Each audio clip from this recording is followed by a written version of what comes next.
Assalamualaikum warahmatullahi wabarakatuh. Salam planter Indonesia, salam tandan berduri. Semoga petani kelapa sawit Indonesia semakin sukses. Ada satu ungkapan, selalu gunakan bibit kelapa sawit yang unggul agar Anda tidak menyesal di kemudian hari. Istilah tersebut sudah sangat-sangat tepat. Tetapi bagaimana jika masyarakat kecil yang notabene masih golongan menengah ke bawah ya, mereka ingin menanam atau membuat kebun, akan tetapi tidak bisa atau tidak mampu melakukan pembelian bibit unggul. Dan dalam dewasa ini sebenarnya untuk membeli bibit kecambah yang unggul itu sudah sangat mudah ya, semua serba online. Yang jadi masalah bagi petani kecil, duitnya nek ora, duitnya nyandak ora. Dengan keterbatasan pendanaan keuangan, tentunya mereka mencari bibit alternatif. Nah, disinilah penjual bibit abal-abal kampilan melakukan aksinya. Ya, namanya pedagang tentunya dengan berbagai cara menawarkan dagangannya. Itu ada yang dijual keliling-keliling. Di daerah saya juga sering saya jumpai itu yang kampilan harga waktu itu ditawarkan ke saya 600.000, itu 250 butir. Pas pulangnya lagi mampir tempat saya ditawarkan lagi 250. Nah, dari sini kita udah bisa mengatakan bahwa bibit itu bibit abal-abal. Dan dari kasus yang sudah terjadi di daerah saya, itu tetangga saya melakukan pembelian bibit waktu itu 400.000. Setelah ditanam, ditunggu sekian tahun, ketika berbuah,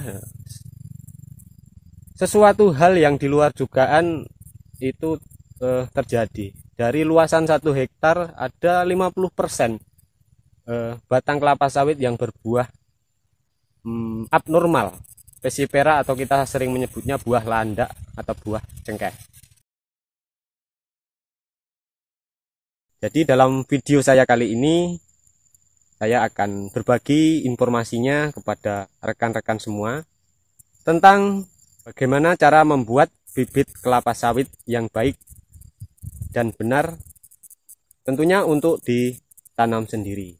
Informasi yang saya berikan ini bersumber dari orang-orang yang sudah berpengalaman membuat bibit kelapa sawit sendiri. Saya juga pernah bertanya ataupun sharing dengan orang yang sudah melakukan pembuatan bibit sendiri. Nah, beliau memiliki luasan lahan di atas 5 hektar. Nah, beliau membuat bibit sendiri, dan dari luasan tersebut hanya 5 batang yang berbuah nyengkeh atau buah landak. Dari hal tersebut berarti prosentase keberhasilannya cukup tinggi. Jadi bagi sahabat-sahabat tani yang ingin membuat bibit kelapa sawit, tentunya harus paham, harus tahu terlebih dahulu. Jangan asal membuat. Jangan membuat bibit itu yang ada di bawah batang kelapa sawit, atau kita biasa menyebut brondolan atau buah sapuan, itu dibuat bibit kelapa sawit. Nah, memang bisa, cuman prosentasi keberhasilannya sedikit. Saya mendapat informasi dari pakar yang sudah lama bekerja di perusahaan kelapa sawit. Beliau memberikan informasi kepada saya, jangan menggunakan bibit yang sapuan, Mas, karena prosentasinya itu 25% Dura, 50% Tenera, dan yang 25% lagi Pesipera. Nah, jadi jangan menggunakan bibit yang ada di bawah batang kelapa sawit atau buah brondolan. Ada juga yang membuat bibit kelapa sawit itu mengambil tumbuhan atau yang brondolan mana ya, seperti ini. Katanya ini bibit yang bagus. Nah, ini belum tentu karena kita tidak tahu asal usulnya. Nah, kita membuat bibit itu harus tahu asal usul indukannya. Nah, kalau kita cuma mengambil yang hidup di pelepah seperti ini, ya kita nggak tahu asal usulnya. Bisa jadi ini bibit muda yang dibawa tikus ataupun tupai, nah terus jatuh di sini. Ya kalau kita mau nanam seperti ini ya saran saya jangan dilakukan. Ini sama aja kita menanam bibit abal-abal, sebaiknya dibuang saja. Sebelum kita lanjut, tentunya kita harus memahami sifat dari turunan. Ya, katakanlah F1 ke F2. Nah, di sini kita akan membuat F2-nya. Produksi F2 tentunya tidak bisa menyamai produksinya F1. Nah, di sini kita harus paham terlebih dahulu. Mungkin kalau bibit kelapa sawit unggul yang F1 itu produksinya bisa di atas 24 ton. Nah, karena kita membuat F2-nya, nah, tentunya produksinya tidak bisa sampai 24 ton, ya mungkin 17 atau 20 ton. Itu satu hal yang harus kita ketahui. Panas pindah nggon lur. Oke, kita santai saja ngobrolnya. Dingin nih lur, kalau sampean ingin membuat bibit kecambah sendiri itu bisa dilakukan dengan tingkat keberhasilannya itu tinggi asal Anda tahu tata caranya. Salah satu faktor utama keberhasilan pembibitan itu adalah di faktor penyerbukan. Ini kunci utamanya. Mungkin akan langsung kita bahas satu persatu langkah-langkahnya sebelum kita melakukan proses pembuatan bibit.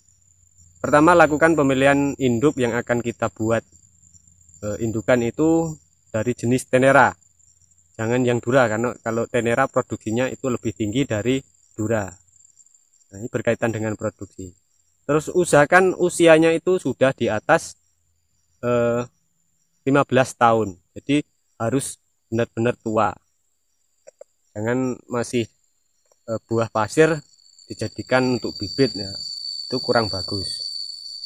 Nah, setelah kita mendapatkan beberapa batang yang kita anggap cocok untuk dibuat bibit, nah di sini kita amati terlebih dahulu dari produksinya per tahun berapa janjang, terus beratnya janjangan BJR, berat rata janjangan itu berapa kilo per tandannya. Dari hal ini tentunya kita harus memilih dalam satu tahun itu berapa janjang, terus produksinya itu loh, produksinya bagus. Nah, di situ kita memilihnya.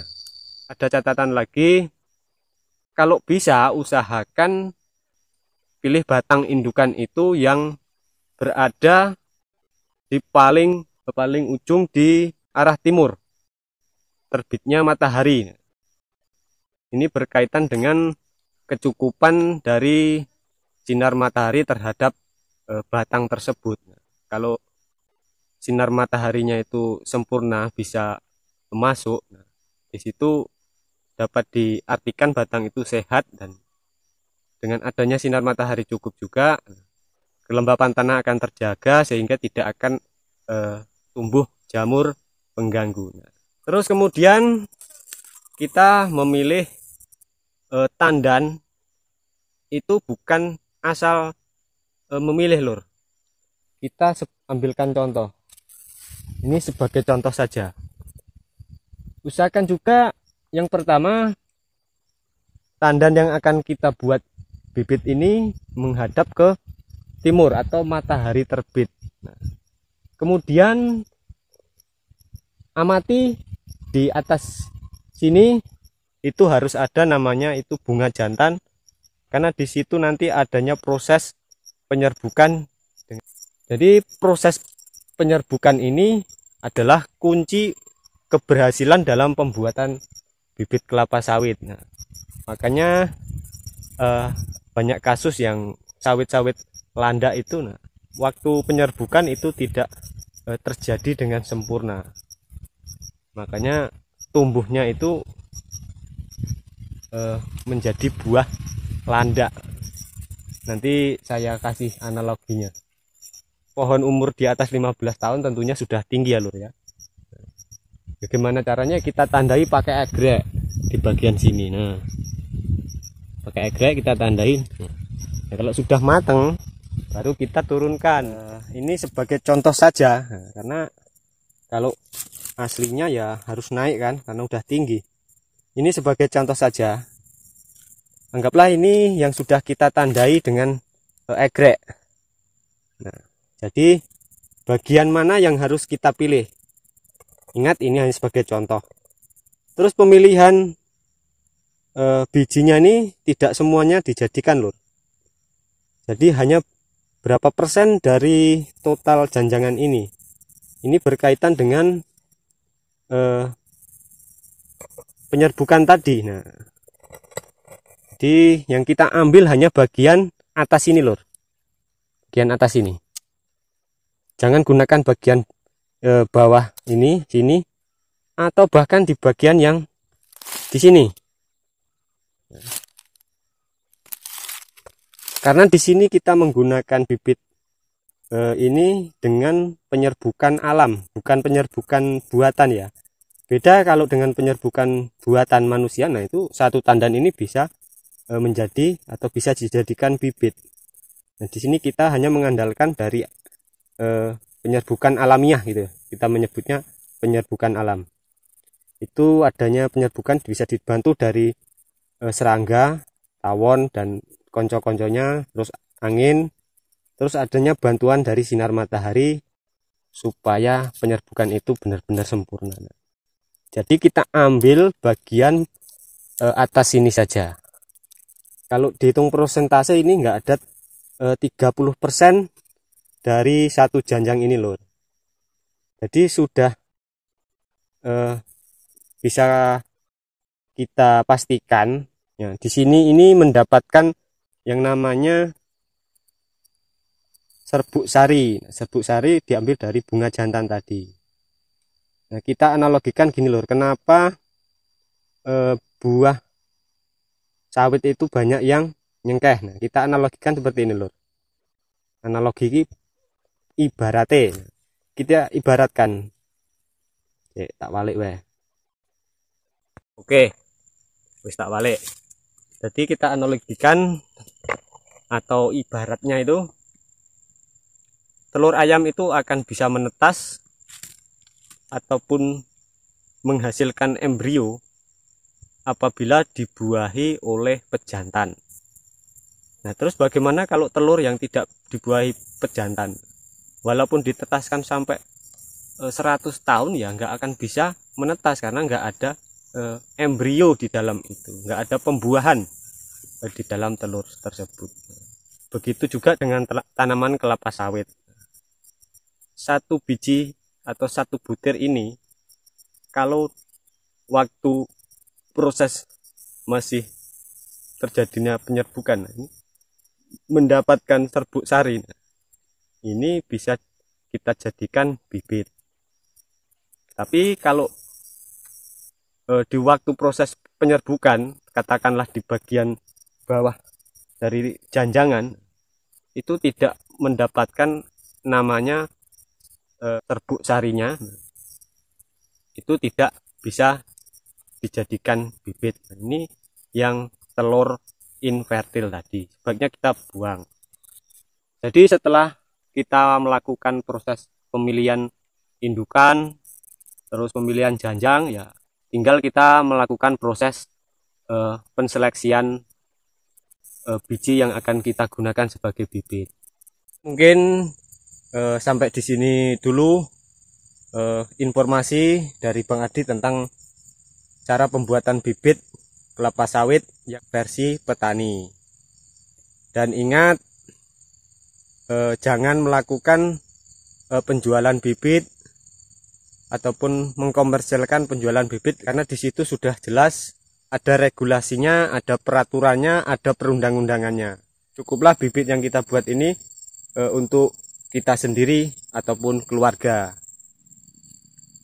Saya hanya menyampaikan sebuah informasi.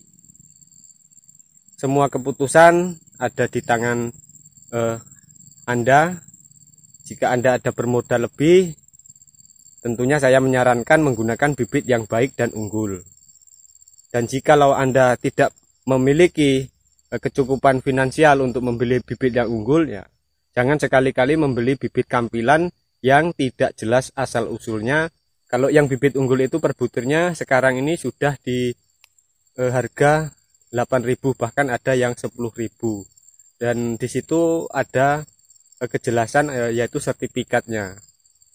Semoga bisa menjadi referensi bagi rekan-rekan atau sahabat yang ingin menanam kelapa sawit, terutama petani kecil yang kemampuan finansialnya itu belum mencukupi untuk membeli bibit kelapa sawit yang unggul.